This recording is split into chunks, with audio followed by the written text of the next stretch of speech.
The wheel of time turns and ages come and pass, leaving memories that become legend.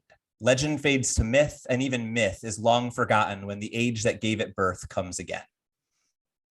Welcome to Through the Glass Columns, a Wheel of Time read-along podcast. Each week, we will be reading, discussing, and digesting a small selection from Robert Jordan's fantasy opus. This quest is led by Tylor, a true Wheel of Time warrior. I have all stories, ages that were and that will be. And I'll be joined by Greg, a complete novice to the Wheel of Time. The Wheel of Time and the wheel of a man's life turn alike without pity or mercy. Join us each week as we read the Wheel of Time in our own sweet time, traveling deeper and deeper through the glass columns. But what does that even mean? No. You don't get to find out yet.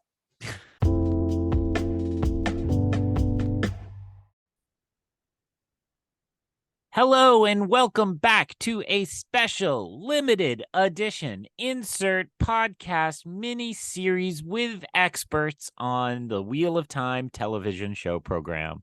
I am one of said experts, and I'm claiming that title for these. My name is Greg, and I'm very excited to be joined tonight by Tylor for some discussion, not of a book, but of a television program. Tylor, how's it going? It is going very well. This is the third of 4 episodes that we are doing about the first season of Amazon's Wheel of Time. If you lost the name of our show in Greg's hilarious but 87-word long introduction, this is Through the Glass Columns, and we are thrilled to be discussing anything related to the Wheel of Time. But in particular, what I just told Greg and kind of shocked him before the episode, I think of as the good ones of this batch of the TV show. I think episodes 5 and 6, which we are discussing tonight, are the creme de la creme. Not to say the last 2 are bad by any stretch, but we got some good stuff to dig into tonight. What were your thoughts as a first-time watcher, Greg? Oh my goodness, I said to you on text message, I can't believe how well we lined up our book reading and our television show watching. And we are going to try to keep those separate from each other. So if you just get nervous because you haven't read the books and you want to preserve that, we won't talk a lot about it, but just in a variety of really interesting, unique ways, it's like Tylor pulled off the perfect accidental, long game to get these two aligned together. So it's very interesting. Yeah, earlier this week, I literally texted you how amazing that little bit of kismet was, and then realized as I sent that text, I should have claimed it as a plan, but it was already out in the ether. I couldn't take it back.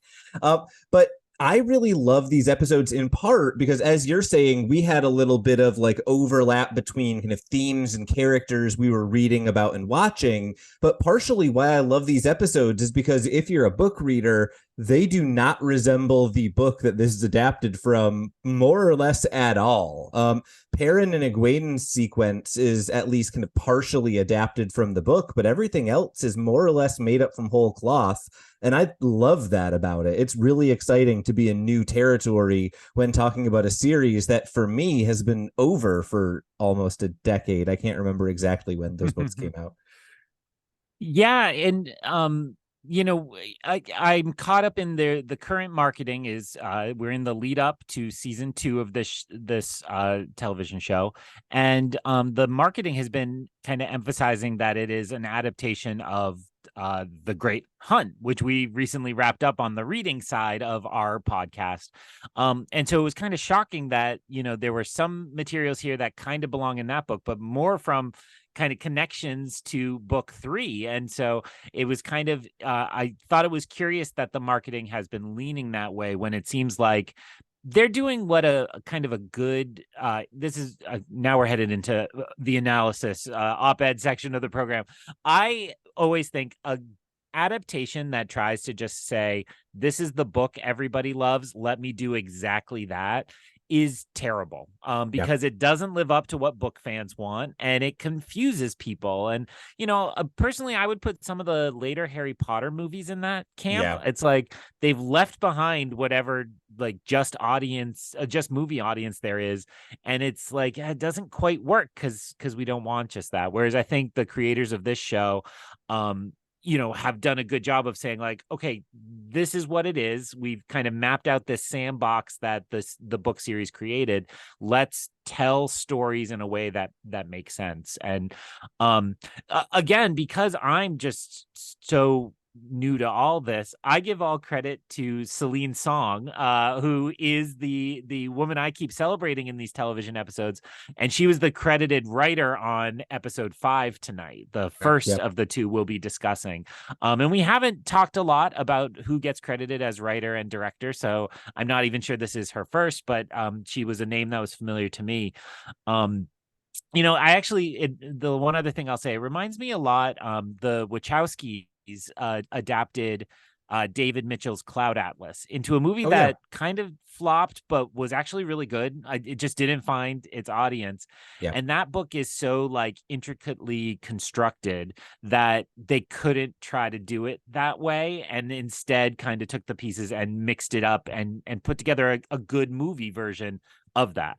Well, and this is my feeling on adaptations right now, is I feel like there are a lot of movies and television shows right now that what they are doing is they're saying, this is what the book did well. I want to do it on screen. And I don't think that's the right way to do an adaptation. If a story has already been done well in a particular way, what I want to see is a different take on it, or something that wasn't successful being done in a kind of better, more effective version of the way that it was already being produced. So that's what I think the Wheel of Time is doing so effectively, right? They're saying, look, Robert Jordan, you nailed like kind of the character-driven adventure show. Let me give you kind of a new take on it that's much more kind of adult, that's much more, feminist forward in a lot of ways, even though that's something that I think you've seen kind of evolves and grows as the series goes on.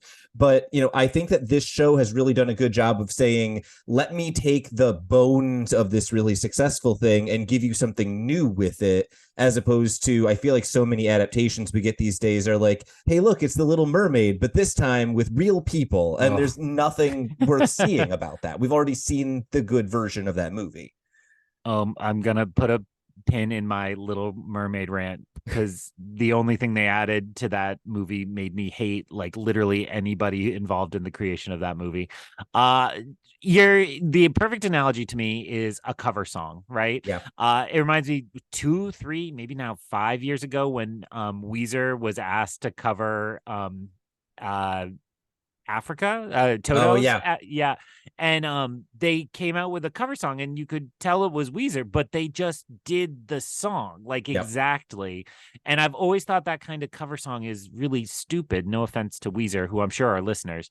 It's like, if you're going to cover a song, I want to hear your band's interpretation. I want to hear something different with that. Have you heard they actually did a trade with Toto? Toto covered a Weezer song, and it's amazing. It's the better end of that trade. That sounds much more up my alley.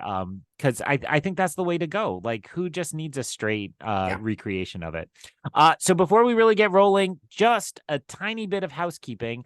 Number one, in a previous episode, I think episode 2 on the television show, we promised a guest this episode. My friends, you've been growing and changing with us, and we have reached the important podcast milestone of having a guest cancel on us. So we did it. We're a real podcast now. Yay. I was going to have you like press a sound button, soundboard. Get ready for ads, everybody. It's the next step.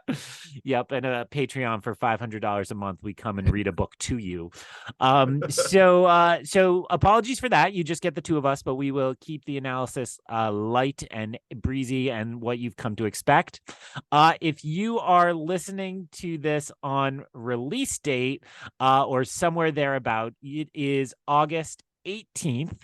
We are recording this a little in the past, but we are just wanting to note that our discussion of this television program is considered criticism to Tylor and I, and not promotion for any Amazon product whatsoever, including the next season of The Wheel of Time. In light of the ongoing actor and writer strike, I'm pretty secure in saying it's not over by the time people are listening to this, unless you're Please listening in December. Writers, actors, you're doing the right thing. Studios, don't make me teach this strike for 4 months. Please. So Please. please know that this podcast is a celebration of the good work of writers and actors. And that's the side, as Tyler just alluded to, that we're on, not just the side of overworked Hollywood economics professors who don't want to teach the strike. So this will be the third. And then there's one more next Friday. A reminder again, before we fail to deliver on your expectations, that if you're enjoying this television insert series, please recommend it to friends who are not book readers but might be curious or interested. Throw it into your social media, tag us, through the glass columns on Instagram, and I'll see it. Or if you're on one of the like 57, God, I was going to say Twitter replacements, but now I have to say X replacements, I think. Please So if don't. you're on one of those types of things, you can generally find me, at least on a placeholder account, at Ion Cannon, and you can tag me and I'll celebrate with you and shout out back at you. So, all right, Tyler, I think when we approach these, we don't necessarily do a beat by beat summary in any way, but what do you want to say to cue up our conversation about episode 5? So I actually kind of wanted to do what we did in the previous episode, which is maybe split this by kind of character arc, right? We've got three big groups that I think we want to cover. And so I think a good place to start with this is to basically say two things. One, let's start by talking about Rand and Matt. They have a plot where they arrive in Tar-Valon. They meet the Ogier Loyal, and they kind of deal with Matt's increasing kind of madness. But then also tied up in that discussion is the fact that Rand and Matt basically disappear for the entirety of the second of the episodes that we looked at, right? There's a brief scene where Moraine heals Matt in, I believe, the 6th episode, but that's about it. And so I'm curious your thought about kind of the way that we have these three plot lines that have kind of been going since the split in episode 2. And it really feels like they all get kind of even time in episode 5. And then episode 6 is 95% Moraine, Lan, Nynaeve. Yeah, and I think wrapped up in that question is just it took me, when I sat down to watch this one, it had been a little while since we had watched 4 together, and I was like, wait, where did we leave them? Like, Yep. we are multiverse travelers, so I'm like, wait, which timeline am I in, and where are these characters? And we left them on kind of a cliffhanger where Yep. it looked like Matt maybe killed an innocent family, or was it Trollocs or the Fade, or Right. who was it? And it actually took me a little time to remember that Tom was with them, Yeah. and Tom's gone. I mean, they reference him and just say he left, right? But that felt like a remix of book events in a really interesting way because well, I will say it plainly, it made me not optimistic for Tom's future in the series, at least Yeah. for a little while, that like, oh, it doesn't really matter. He'll just wander off screen. It was very much a Poochie went back to his home planet. But I think there's more Tom to come, or one would expect it anyway. Yeah, and I think this is actually one of my favorite things about the TV show's adaptation of this plot line is I think you're right. They kind of yada yada a lot of stuff, right? There could be an entire episode of them debating whether or not to go back for Tom after he battled that Fade and discussing whether or not Matt was responsible for the deaths or not and working their way through that. And yet what this show basically does is just like put a little like icon at the bottom that's like 5 weeks later. We did it. And I'll be honest, I really wish Game of Thrones had done that sometimes. And I wish Robert Jordan had done it in the first book. Like one of our big complaints about book 1 is we spent like 12 weeks with Rand and Matt on the road. I'm pretty okay yada yadaing that. It can just be one episode. That's fine. Well, and I definitely messed up on a recent episode of our book podcast thinking the time gap had happened in the book, but it happened in the episode of the show. So people were caught that moment where I was like, oh, and there was there was a character. Like I totally had put the time gap into this plot line instead of what we were discussing in the book. So you're right. There's not a lot of compelling material, with all due respect to the farmer's daughter. I Yeah. think giving us one of those kind of confrontations with dark friends works. And it's I think the best parts of Star Wars always leave gaps for people to tell stories later. Like, yeah, maybe they just walked straight across the continent and got here. Yeah. Or maybe there were seven more and we could tell that story elsewhere, but we don't really need it. But it did make me wonder. I mean, we've mostly gotten linear storytelling here, but I'm like, oh, you could do a flashback to the moment Tom Yeah. left, or, it's not even necessarily to me that Tom's plot line from the book didn't happen, right? It Right. could have happened in there. It would involve them having gone to a different city and then to Tarvalon, which, would strain credulity a little bit, but could Yeah. have happened in 5 months, obviously. And at the end of the day, you just got to keep this moving at Yeah. 8 episodes. I mean, I'm sure, the difference between 8 and 10 is trimming that down to a yada yada yada, to steal your phrase. And I Yeah. think if it means that we instead get compelling material all episode, I think that's good. So advancing the comments that you initially offered me to make, I was excited to see Loyal, because that was Yeah. then my next fear is like, uh-oh, like we didn't go to the right city to meet Loyal, but there he is. I have been critical of the effects on this show. By my untrained eye, Loyal looks like practical costuming and makeup, Yeah. not CG. I thought he looked pretty good. Yeah. How do you feel about him? My only complaint about Loyal is I wish they had put a little bit more effort into like force perspectiving him to make him look Mm. like massive, because he's supposed to be like a solid foot and a half taller than Rand and Perrin, who are already like linebackers among average people. And so that was my one complaint. I think if Loyal had felt like he was massive in scale and looked the way he did, I think I'd be like A plus. That was fantastic. But because he kind of looks about the same size as Perrin and looks the way he does, I'm like B plus. It's fine. It doesn't feel quite as fantastic as I want it to. But I don't think that's because the practical effects are letting me down. I think it's just because size is one thing that I can be like, okay, that feels wrong, as opposed to a look. I'm kind of like, okay, it can look a little different. It doesn't have to be exactly the way I thought of it. Well, I actually like that point a lot. I mean, I think like any good people around our age, we watched every appendice on the Lord of the Rings Yup. DVD, special edition, extended cut, whatever's. And that is just pure movie magic Yeah. when you see the way they manipulate it. And maybe I think it would have required you could do it slightly with some camera work, which would be very cheap. But if you got into the like building two sets and compositing, that would get tougher. Yeah. So I can see it being a cost saving measure.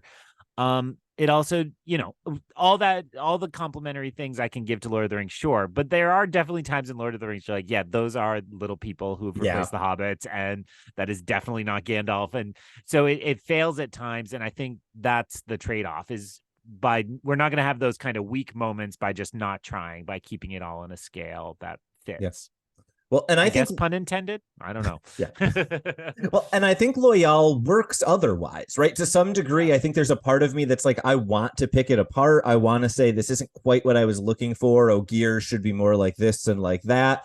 But to some degree, I think the like credit to the actor for just Mm. nailing the kind of like vibe of Loyal. And I think he just immediately settles into that, like, okay, he's the cozy friend who is, sitting in a on a chair reading. And I just want to like that character no matter whether the effects like sell me or not. So I think Mm. I'm kind of willing to suspend my disbelief a little bit on that one and just go along with it. I think is kind of where I end up on Loyal. What did you think of the portrayal of that character on the show? Because he is, I think, very beloved by people even who have just read one book. Like I said, I was very excited when he showed up. I would say I'm in the camp that enjoys him and didn't want to see him cut out. Where we are in the books, I'm gonna tread carefully by just saying he could be cut out. I still have Yeah. hopes that he has a bigger role to play in this story that maybe means you have to have him. Actually, I think of the Harry Potter movies when they wanted to cut out Sirius's house elf and Mm, creature, yeah. and J.K. Rowling, problematic as she is, said like, oh, you might not want to do that. Like, you might want to just tease him a little because he kind of has a role to play Yep. down the road. And so that's my hope for Loyal, but especially when we were suddenly in Tarvalon, I was like, well, maybe we are trimming him out. It, Yeah. you have to make those choices. So I was certainly glad to see him there. The portrayal was good. I think it felt like he and Rand became friends very quickly. Yeah. And I don't know if that is unfair to charge the show with, because I don't think the book really develops that in any way. But especially it was like they were already running errands for each Yeah. other and doing things very quickly. I think to some degree that's the consequence of the yada yada yada, right? I think they become friends just as quickly and just as easily, but in the books you have 150 pages of how desperate Rand is for companionship, so you buy it. And on the TV show, you are like, wait, where did that come from? Where the answer is it probably came from the last 5 weeks we didn't see. So I think that makes a lot of sense, right? They kind of created that problem by solving another one. My other thought of like a standout moment or scene in the Rand Matt section is the scene where they are watching Logain, the dragon, be brought by, and they kind of see him laughing, and then they cut and realize that he wasn't actually laughing. That I think is a really effective sequence, and it's just different enough from the book that every time I watch it, I'm like, is this in there? Yeah, it kind of is. Like, what was your take on that? And then also, I guess my follow up to that is, so far we've had two big scenes and they both involve other characters. So maybe that means Matt and Rand have the boring section of these two episodes. If you had asked me for a single moment in this plot line, I would have picked this one, despite my love of Loyal. I just thought it was phenomenal, and kudos to the Logain actor, who I'm sure is not long for much more interesting material in this show. But I thought this was really compelling. And, I was trying to not be a book reader in this moment and say, if it's really an open question of one of these two boys could be the Dragon Reborn, or one of these five characters, sorry, five. Yeah, they do put Nynaeve in that category. Yeah, the way that they say it, I think it's in episode 6, is there are five, but one of them is the wrong age. Okay, so one of those five, and we have our own answer at this point, but it was really interesting when in terms of putting the suspicion strongly on Matt, in my opinion, that's how I read that moment. And then trying to piece through, like, well, what is it, what is acting here? Is this a manifestation of their own fear? Is this actually a recognition of the darkness within Matt? Because Matt is still deeply infected in that moment. But it just, wonderful performance, wonderful camera work, right? That, the way it was looking up at Matt and I assume dollying or craning across, so you got the movement of the carriage. You had no doubt that he was like locked eyes with Logain, and that we were now in Logain kind of staring back. It was really nice. Fun little Easter egg hunt that's worth going back for. There is one moment in that sequence where you can see a familiar face walking through the crowd. Did you catch it? No. Padden Fane is visible in the crowd somewhere in that sequence, the peddler from the first two episodes. So if you are considering going back, go back and watch it. The camera work looks like it's focusing on a couple of girls in white dresses, presumably from the White Tower, but he is also in that shot. Nice. And I have no idea why it would be him. Curiouser and curiouser. Who would know other than someone who might have read these books like 6 months ago? Zoom wink. Okay. Yes. And I think I don't have much more to say. I mean, we are working across both episodes, or no? Yes. So the curing scene was phenomenal. Again, the effects looked great. I'm not beating myself up when I was making fun of the Trollocs, because they were the kind of sloppiest of the CG in the pilot. I don't think the effects of the magic, the power, have ever looked bad, but the way it kind of interwove and braided was gripping. The way it appeared on her face was really unsettling, and then like I was so relieved as it came off her face, and I'm like, that was like 20, probably not even 20 seconds of tension where I was like, oh God, we're losing Moraine. And again, I kind of know where these books are going. And so I should have known like it was just coming there. But I thought it was really well done. I won't be so vain as to say that's how I pictured it, but it fit with my understanding of this world really nicely. Yeah, and I will say I kind of agree with you about the effects being like hit and miss to some degree, but a lot of the misses are in the pilot. I think there's some Mm, really solid work in these two episodes in particular. All of the channeling I think looks really beautiful. And I think you called it out a couple of episodes ago. Why can't I think of Rosamund Pike? mm, She just sells the casting yeah. of the magic and manipulating those threads. And I thought she just did an insanely good job in the scene we're discussing in particular. Just nails it.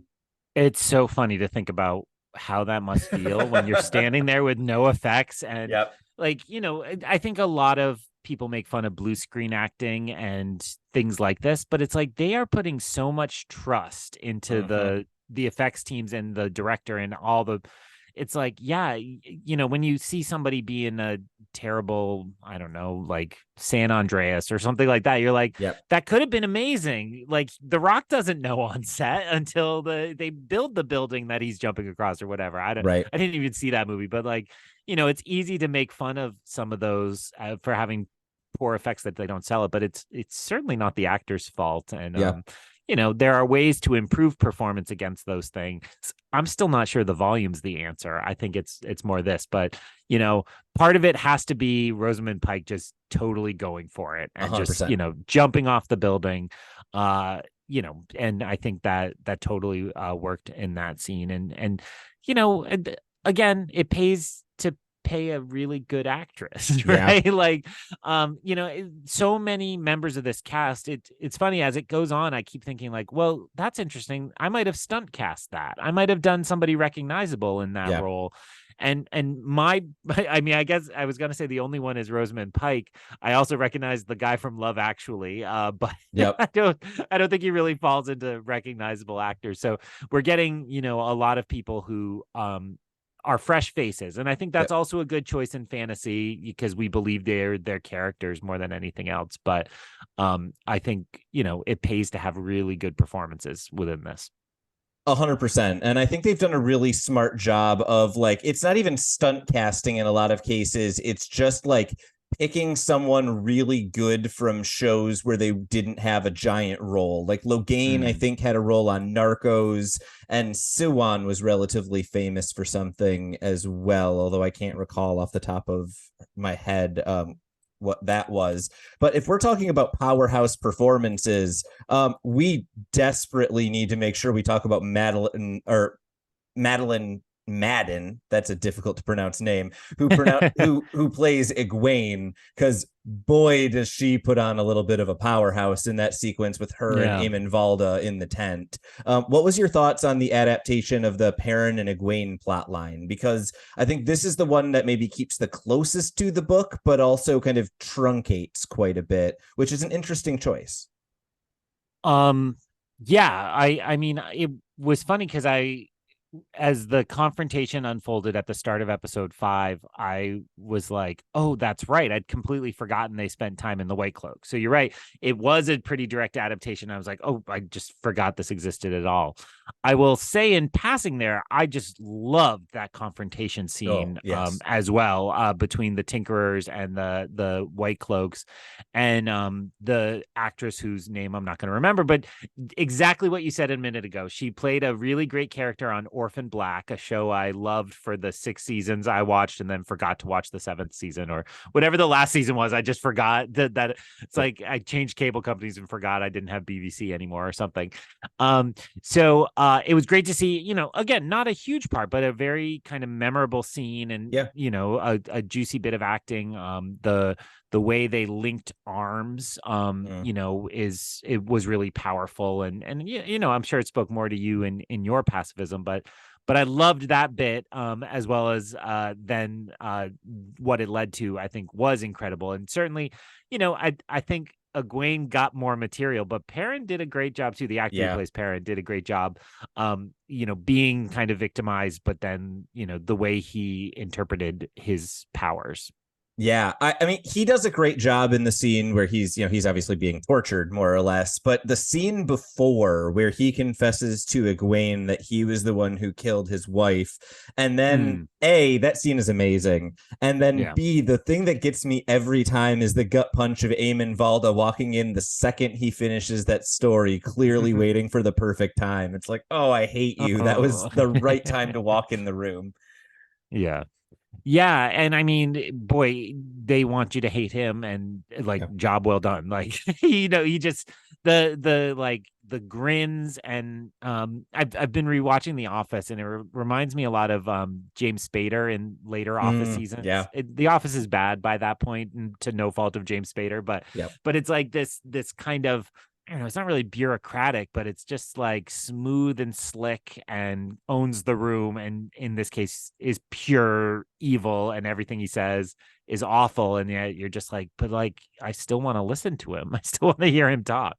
Well, and I think that such the interesting thing about this is that when we get the white cloaks in the books, they're so gray. They're not just Hmm. like big, dark, bad villain. And so the fact that when we get the white cloaks on the show, it's just like, here we go, the worst one, right? Yeah. It's a really fantastic introduction to that organization, but it's also just really interesting to see how the show, in some cases, is condensing kind of complications into really light and dark conflict, which Hmm. is kind of cool, right? As we were talking about before, I don't want the adaptation to perfectly match what we see on the book, but um, I don't know. This is one of those places where I'm like, okay, maybe we could have like one nice person among the White Cloaks. They're not all this terrible, hopefully, probably. Maybe they are in TV land.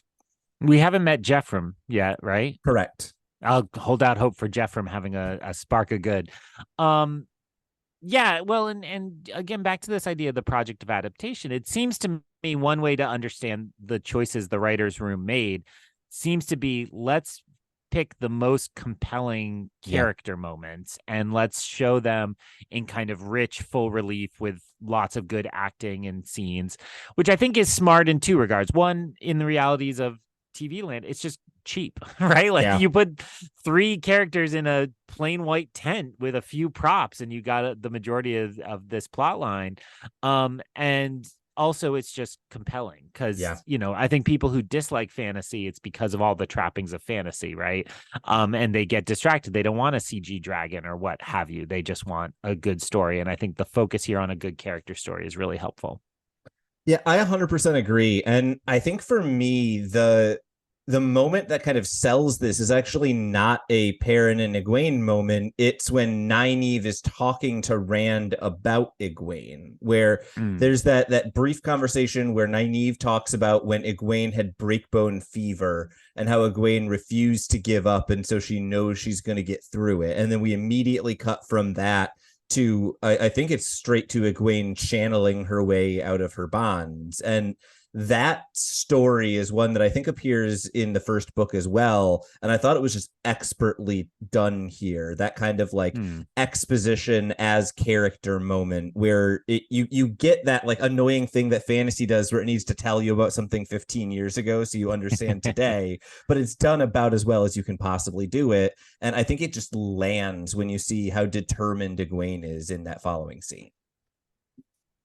Yeah, and couple that with, so we learn something about her past, and then the character learns something about herself, Yep. right? Like, this is a shift that, I think, as I understood the book, she kind of slowly discovered her ability to channel, whereas Mm-hmm. here she's told you have the ability. Yeah. And it becomes a weird self-fulfilling prophecy at that point in some weird way. Like, she can channel because she's told she has the ability to Yeah. channel then that. And it's a really interesting change there and what that does to her.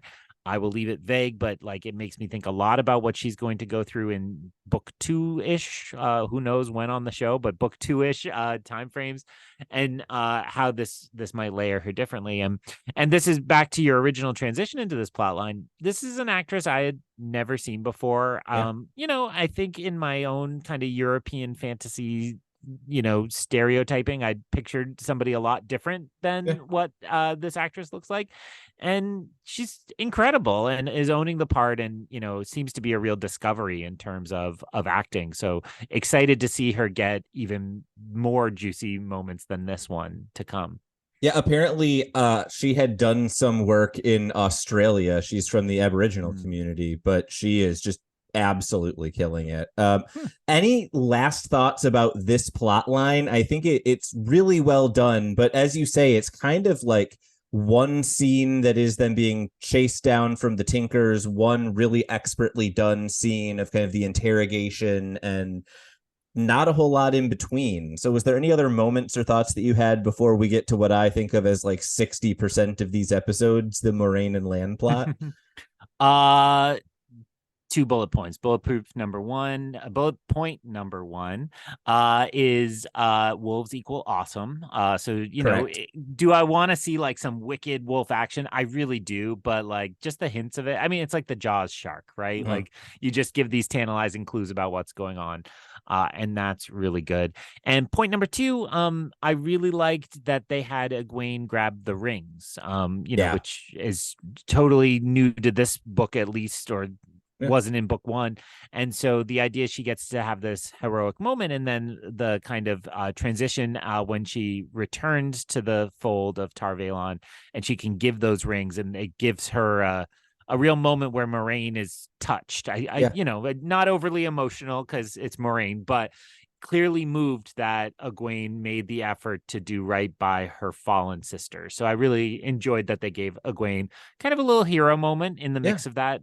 I mean, freeing them is a hero moment, but that was like mom with adrenaline lifts the car off the baby, whereas grabbing the rings is like, oh no, this is who I choose to be.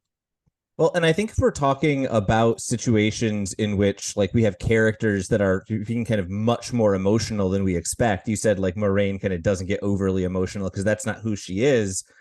Boy, is this not the episode for Lan that I would have ever anticipated, right? In the books, Yeah. he is Mr. Made of Stone. And this is at least episode 5 is just a really emotional Lan episode at its core. And I think it's really well pulled off, right? But everything about it, Steppen is not a character who exists in the first book of the series. So Hmm. what did you think of this brand new plot line and what it did for a character who you've gotten a little bit of in the books, but he's never really been the focus like this? Yeah, I mean, we made a lot of hay about how I thought Lan had no emotion or interiority. Well, we read that first book and was proven wrong. Again, leaving things a little vague for our non-readers. But I found this really moving. Yeah. I think the theme of kind of brotherhood and compatriots is always moving to me. It's something Mhm. that just kind of works. Maybe, well, I don't think you'd die for me, Tyler, but maybe No, I I just wouldn't. my personal life, I didn't have strong male friends for most of my life. I was actually hanging out with I still don't have men who are strong as friends. I have a bunch of nerds. Correct. But I also didn't have good friends who were men for a long time. So I think it's something that I've always kind of found compelling in that way. And we could pause here and unpack the Barbie movie, but we'll save that for a bonus episode of a different sort. So I think it always is a theme that speaks to me, and the character of Steppen was really moving. To Yeah. see a character going through this, and it's compelling because it's immediately relatable, and then you add the layers that the fantasy world provides, that they had a deep emotional connection, that he's kind of, you're kind of lost if you lose your wife, best friend, partner, whatever, but in this case, it's like, oh no, he really literally has no place in this order. It's almost like being orphaned more than it is being, losing a wife.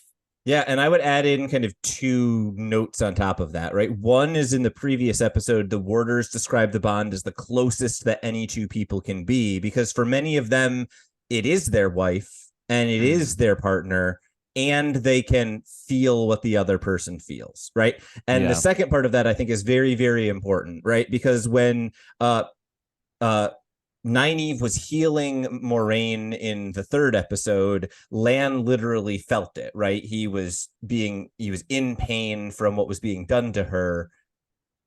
that happens when the person dies. Mm. Like, this is real messed up in a way that only fantasy books can mess you up. Like, I can't imagine feeling my wife die. Yeah. Jesus. That wasn't a curse, explicit taggers. His wife's name is Jesus. So yes. And I want to give a shout out to, I always think the previously on editors never get enough credit for the kind of picking and choosing they do. But I think the previously on ended with the like, you always get emotional when I drink line, Oh, that's or something awesome. like that. And it just was a good little reminder. And then the way this episode then returns to the funeral scene, and Mm-hmm. it can leave that unspoken now because we've been reminded of it and we understand. And we understand that like Lan is experiencing this incredible pain and Moraine is feeling it. She's Yeah. not empathizing with her friend the way you or I might if we were capable of emotion with each other, but is actually literally feeling it, and it's powerful. And we're skipping all around I mean, as soon as he was gone, I was like, this is it. And I actually thought he had jumped from the tower. So then Yeah. the revelation of the suicide was brutal, but the funeral was just an Oh, all-timer. The chest beating, and it's great when a fantasy show in particular can find a ritual that is not something we know but feels so human and real. yeah. It's very much Black Panther probably does that better than Mm-hmm. any kind of modern fantasy sci-fi thing, where it's like, oh, we didn't understand the society, but now we know we should cross our arms and say Wakanda forever, or what have you, Yeah. forever. So really, really incredible television, and just a beauty bit of acting. I guess it's too late to hope that Land got nominated for an Emmy for this. That ship sailed. Yeah, I don't think that happened, sadly. I think for me, and this may be a rewatch scene more than a first watch scene, but the one that jumps out to me is the sequence where Steppen comes to Nynaeve's room to ask him for the tea, which at the time you see it the first time, you think he is asking for tea to help himself sleep. And then when you watch it the Yeah. second time, you realize he's looking for something to drug Lan with. Right. But that sequence, there's a moment in there, and I think you said this was the episode written by Celine Song. Is that right? Yep. Yep.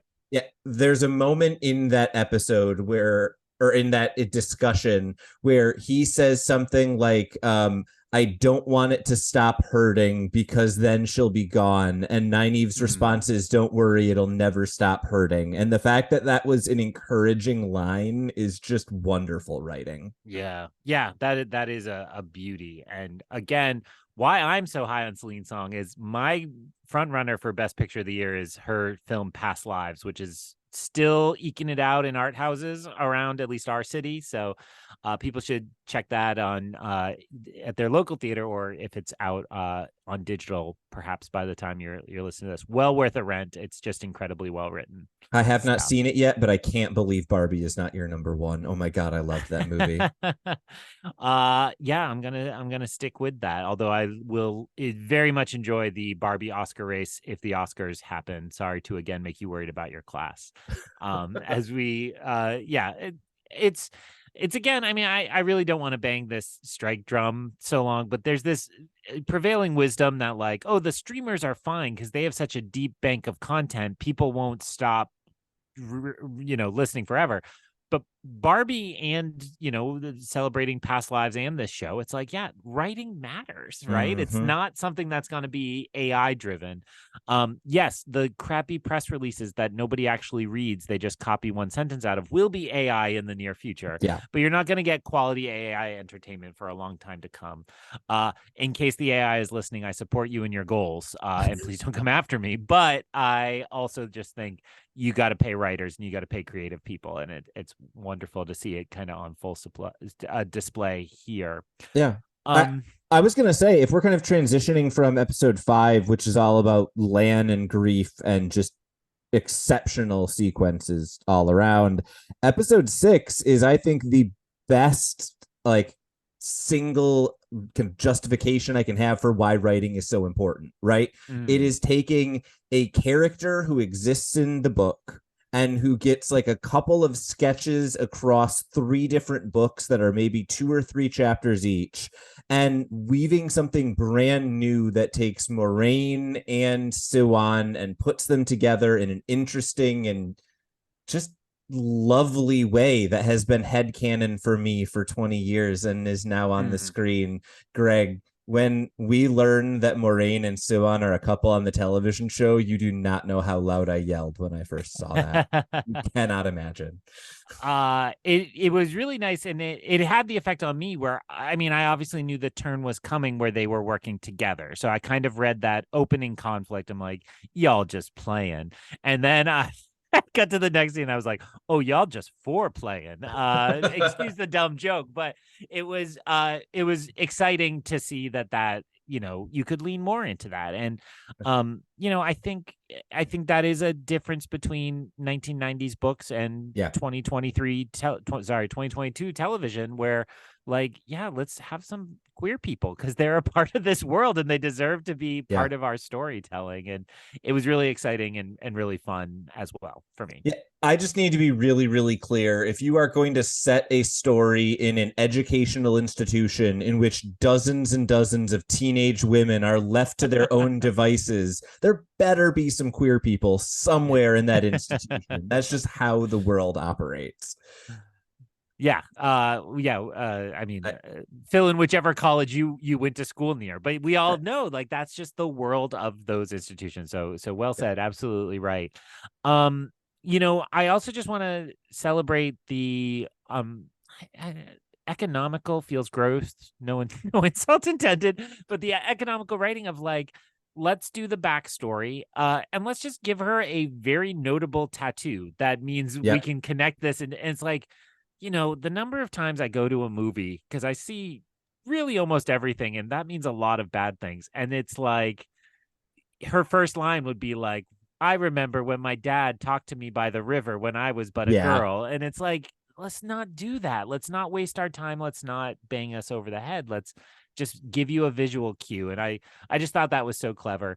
We're bypassing just my shock that, we got all this material, which I just Yeah. learned as a book reader and was very like, wow, like, oh, okay, we're doing this here. But uh, I'm gonna say that Suan. I still, in my notes, I always just say AMS, the Amarillan seat.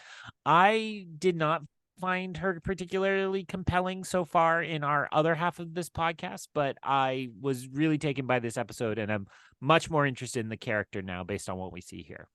Well, and I think this is something that television can do really effectively, right? Is I think that like a little vignette, like the one that we get at the beginning of episode 6 with young Sawan on the river, she uses the power and then her house gets burned down because they hate channelers down in Tyr. Like that, I think is the kind of thing that would be, especially in the Wheel of Time, where characters are mostly operating in the now. And so this would have to be a narrated story that could be 10 pages. And instead, you can do it in the first 2 minutes of an episode, and it just works really beautifully as like a self contained little story.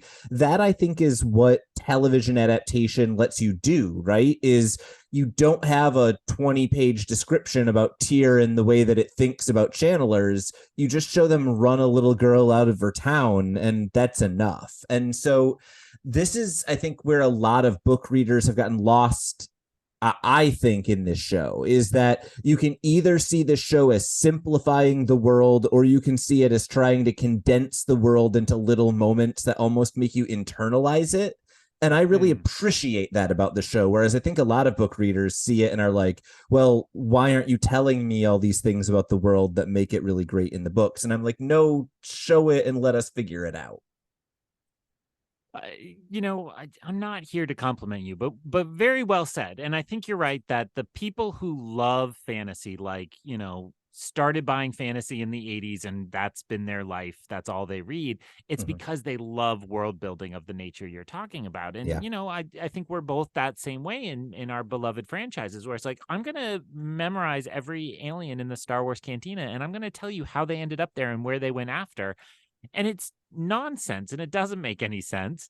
Yep. But, like, some of us just love to do that, to catalog things in our head. And I ended up in a long line with a whole bunch of nerds this past weekend, which we won't get into. But it was like people were trying to outdo each other, and it's like, well, did you know that? Blah blah blah blah. Did you know that? And it's like, guys, we've all been reading the same web pages for the last 5 years. We all know all these things. Yep. And so I think you're right. And I remember it particularly because I don't read fantasy, as we've established. I remember it particularly around the Lord of the Rings movies. There were a Yeah. lot of Lord of the Rings fans who were like, Tom Bombadil's not here, I'm out. And like, I get it. Like maybe the scoring of the Shire is your favorite part of Return of the King, and maybe you think you really need it, but like you can't do it every detail all the way down. And so I think you have to make some choices. And so all this is just to say I agree with what you said, and let's give us a little taste. I come from the camp that what we see on screen doesn't negate the world you love, right? Yeah. Like it's like, yeah, it's all there. And if anything, I think somebody who loves the show would be compelled to be like, well, let's see what else there is. Yeah. And I have always been like, yes, then let's all celebrate the thing I love, and we'll all learn those weird details that could cut out later. One of the random weird details in this episode of the show that I think is worth noting while we are talking about random weird details, there is a character whose only line is telling Moraine where in the building Matt is. And that character is credited as Basil Gill, a not minor character who runs an ill in Camelin. And when I saw that, I was like, wait, what? Okay, sure. Okay. Yeah. So either that character isn't going to show up later, or they'll be renamed. We'll find out then. But for me, this episode lives in that very brief dream-ish sequence, right? Moraine goes through a hole in the wall, and we learn a whole lot about what's been going on behind the scenes for the previous 5 episodes. So I think we'd be remiss if we didn't just spend a big moment talking about, like, we knew a little bit of the reveal, but for the broader audience, this is a big reveal that happens in a very brief period of time, right? Moraine, we learn what she knows. We learn that she's working with the Merlin, that no one else knows it, that they've been doing it for 20 years. Just a big old. Oh yeah, they have. Oh, go on. I was done. You go on. Yes, and I think you're right to note that for us, the impact was lessened. I mean, not you said it exactly right. We don't know all these details, but it's lessened for us. It's just like, yep, got it. But I can't imagine if you're somebody, well, and our guest who ditched us to go on a date would have probably been somebody who hasn't read the books and would say, like, this was a major revelation. He kept referring to the one he loves. Was this that episode? Is it this one he loves? I think he actually loved the one before it. He has been really taken by Lan, and so I think especially that funeral scene, which is just so good. Yeah. So good. Yeah. So I imagine if he or a more deserving guest were here, I'm so brave because I know he's not going to listen. I think if they were here, they would say, like, yeah, this is a huge revelation and it's really powerful. Whereas we're just kind of celebrating the differences from the book. It makes me think, again, playing a little bit of the streaming game. We always kind of expected the 9th episode of Game of Thrones to be awesome, and so I'm kind of expecting episode 7 to take that place here. We'll see, because I also remember the structure of the book. But I'm thinking that these are kind of the character beats you need to have before you get into the kind of big action, and then you have the fallout, the denouement, to practice my bad French. So I think it's really good, and it also is very well written, just that you can pack so much into there as a part of it. I think it's really nice that it's in a difference from the book, that we end up in on the conspiracy before the other characters do, that we end up understanding what's going on a lot better than Rand, Matt, Perrin, and Egwene, and Nynaeve, and I mean, literally everybody else. But I think that has a nice effect, and draws me closer again to that relationship between Moraine and the AMS, as I write it, or Suwain, as you said it. At some point you texted me like, Suwain was great. I'm like, wait, who's Suwain? What's he talking about? And then I remembered what was going on. I think that for me, one of you were kind of talking about like the big action that we expect at the end of the last 2 episodes of this series. For me, part of what made episode 6 so effective is that there isn't really a big climax to the episode. And if there is, it's the moment where Moraine is swearing on the oath rod. And it Mm, works really well, I think, for me, because A, it makes me kind of really invested in the words that are being said, right? When the oath rod gets out and we learn that it can bind the exact words into someone's bones, when Moraine starts changing I will obey the Merlin into I will obey Suan Sancha, that mm, immediately makes me go like, oh, what does that mean going forward? And then I mm-hmm. think simultaneously in that, you mentioned it, the writing is just gorgeous, right? It is Moraine accepting that she is being banished and can't come back to her lover in order to succeed in the thing that she and Suan have been working at for decades. And that kind of tension, I think, plays out really well. And then in my brain, I'm just constantly going like, okay, what's going to happen? What is going to be the result of the wording of this oath? You don't change the wording of something like that without it mattering, I feel like.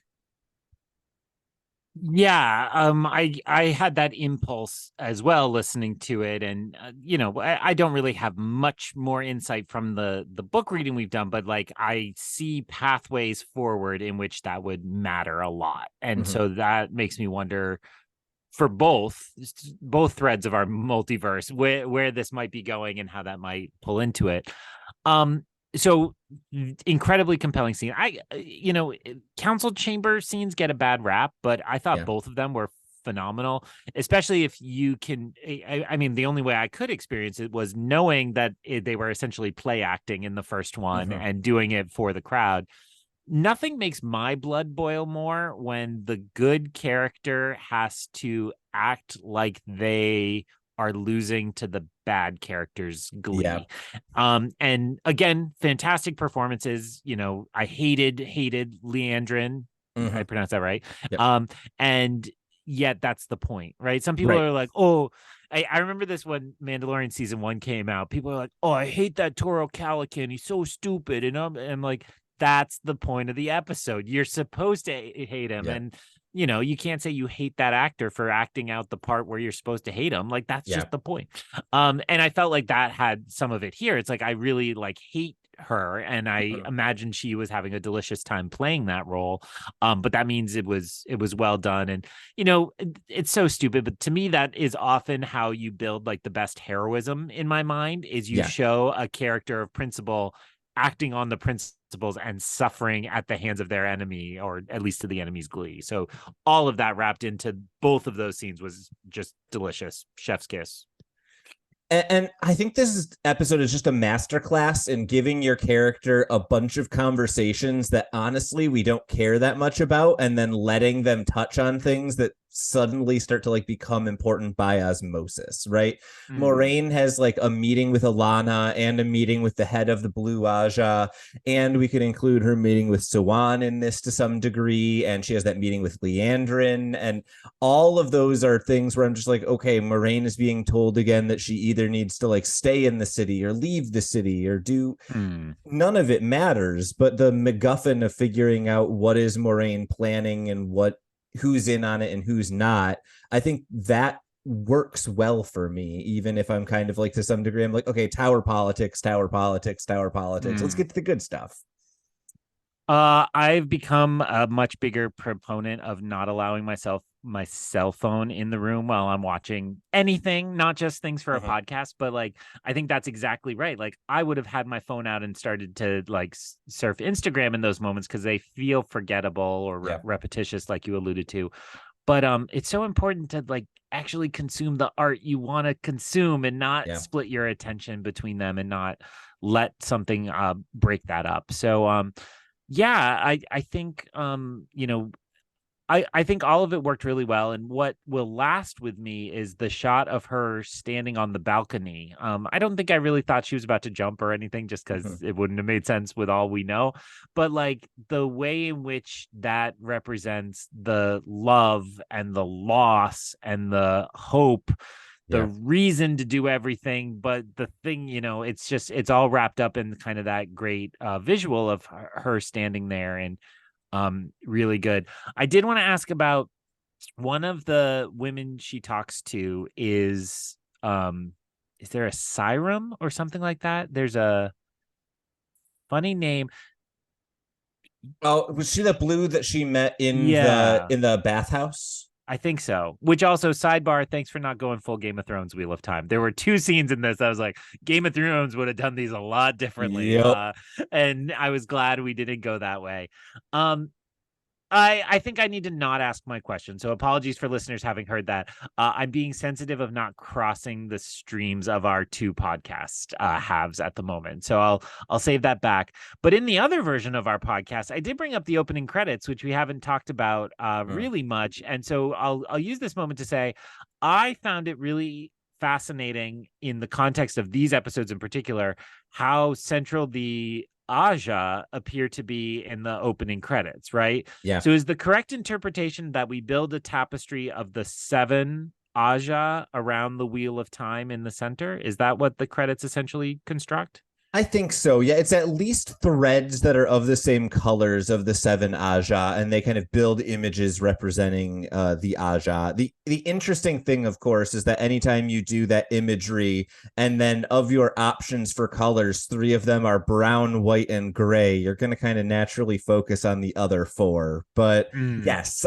we get a lot of red, yellow, green, blue, but I think that's the right interpretation.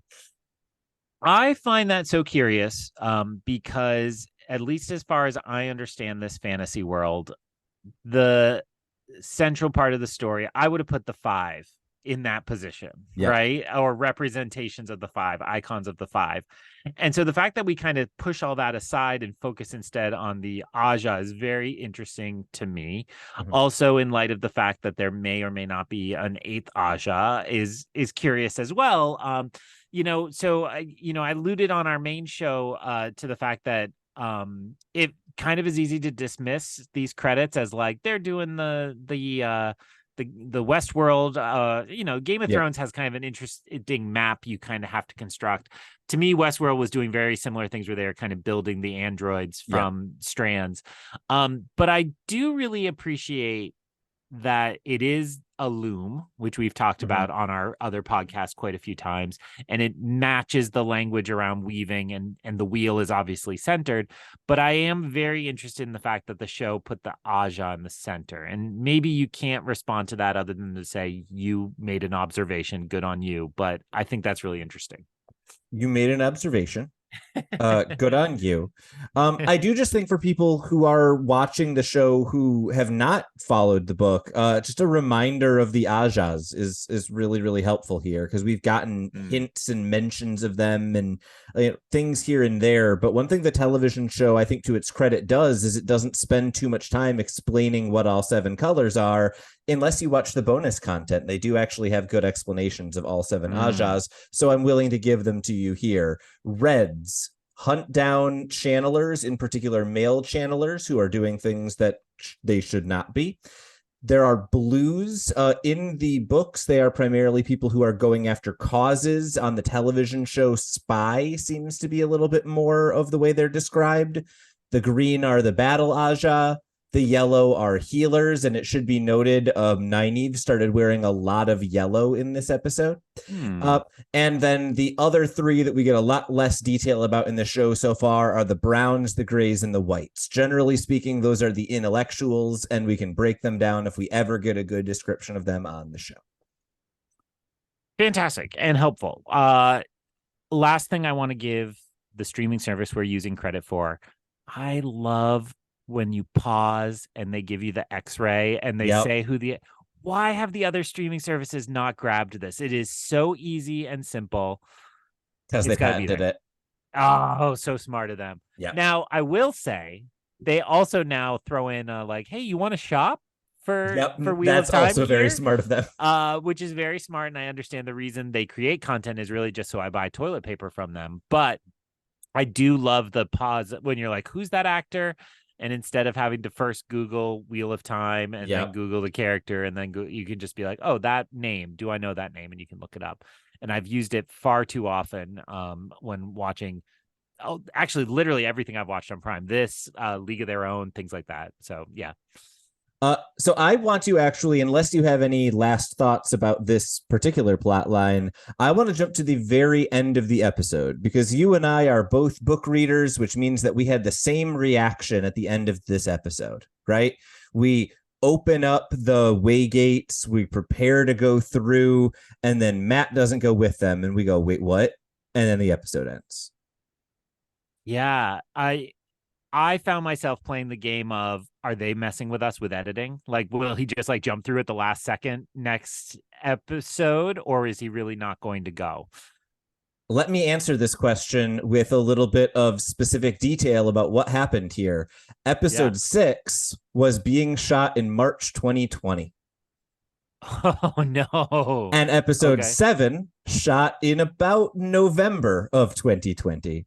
Wow. And in that time, the actor who played Matt didn't come back for reasons that are not apparent. He has been recast for season 2. He was not available for episodes 7 and 8, so they cut him out of the show. Wow. So it could be COVID protocols. I don't want to cast just any It, accusations or anything, but exactly, right? This could very well have been family issues. It could have been something with COVID. It could have been visa issues in the immediate wait because yeah. they were shooting in Eastern Europe. Like there are all sorts of things. The show has been very clear. They're not going to talk about reasons. We don't need to speculate at all. But like, if we're talking about, major changes from COVID, we'll talk about a lot of those in the next episode because we've got 2 episodes that were shot under COVID protocols when those weren't things. But Yeah. at least initially, my response to this is like, oh, this is good info for the audience to know. It's an interesting change that they're going to do real things with. It's not an awkward, he's gone, we'll never mention it again. But this is COVID striking, is what happened here. And so, just to clarify, you obviously know what's in 7 and 8, but you have not seen their reasoning. Like, if he shows up and is like, oh, I got a terrible scar, here is my face now, or something, you have no idea what the I reasoning got nothing. internal to the show will be. Yeah. I mean, it seems probably more likely they'll just be like, hey, Matt, like Matt, and just say his name 10 times in the episode. So we all recognize. Fascinating, and certainly makes me interested in talking more about the way next episode is shot with kind of that in mind. So, and I do not have the knowledge at hand about what those countries were doing around COVID at a given time, but a lot has been made this summer about these blockbusters with just huge budgets, and it's Mhm. like nobody says like it's COVID, right? Half of Mission Impossible, half of Indiana Jones was shot under COVID, and Yeah. they're like, how did Indiana Jones cost $300 million? It's like because suddenly they had to develop COVID protocols and pay somebody, and like Yeah. all of that stuff. So interesting, and I'm interested to see how that impacts it. It was great to see the gang back together. Yeah. And while I was shocked at that moment you alluded to, I actually kind of wondered if we were going to skip the way gate because, again, we never had been to Tarvalon in this book, but Yeah. it was like, oh, well, maybe we are just going to walk to the other city. So interesting. Also very interested in the stones that got a lot of camera love at the beginning of the first of these episodes, which I'm only remembering now.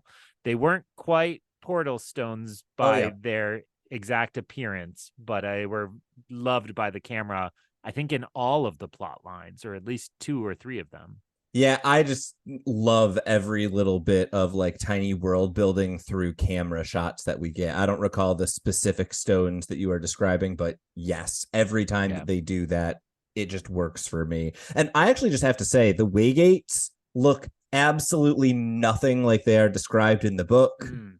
Good. I love the new Waygates. I think they make a lot more sense than the way that they were Yeah. previously described. I think it worked. My biggest complaint about the end of this episode is that if they send the horses away, that means that Bella, the Wonder Horse, who I love from the books, is not Mm. going with them. And I don't know how I feel about And no this. cupcake. Yeah, well, and clearly they love the way the gates look because it was a lot of the key art for this Yeah. season when you see the posters and what have you. Yeah, I mean, huge difference. Like, but I'm thinking of their description in the book, which is, I don't think we have to be No. secretive about it, like a doorway in a basement, and it's like, yeah, Mm-mm. that would have stunk. Like that wouldn't have been as grand or epic as what we got here. So All right. I think we did justice to these and celebrated them well. And I hope our listeners have found it compelling, even if it's just the same old two of us. We'll promise a guest for episode 4 in this season and pray that we don't get ditched again. But the hope is to have a woman on to talk about this show and get a better perspective than just the two of us gave. So, as I said at the top, if you're enjoying this television insert series, please tell people, share this episode. If you are listening to this because you love the show and you haven't tried the books, let us be your companions through the first at least 3 novels so far. All our back catalog is always up and available in the podcatcher of your choice, and you can go back and take it at your own pace. I think we've heard from some of our devotees that especially over the summer, they're like, yeah, I fell behind. That's cool. We try to keep these timeless, and we want it to be, not an audiobook obviously, but a companion piece for whenever people are reading this. So thank you for listening. We will see you next television episode for episode 7 and 8 recaps and a little full series discussion. And in the meantime, if you're a producer in Hollywood, pay people. Please. Through the Glass Columns. So ends another episode of Through the Glass Columns. We thank you for joining us and continuing with us on our quest to cover all of the Wheel of Time in our own sweet time.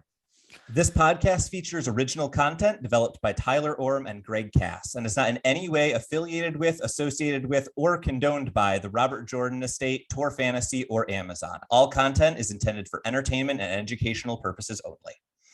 If you're enjoying this podcast, please seek out the books from your local bookshop or library and join us as we continue our journey. If you'd like to contact us to share your thoughts or give feedback, you can email us at throughtheglasscolumns@gmail.com or find us on Instagram and Twitter by searching Through the Glass Columns. Thank you once again for being part of this community. If you're enjoying the show, please subscribe to the show, leave us a review wherever you're listening, and recommend this show on your social media to help us grow our community. We look forward to welcoming you back next time through the Glass Columns.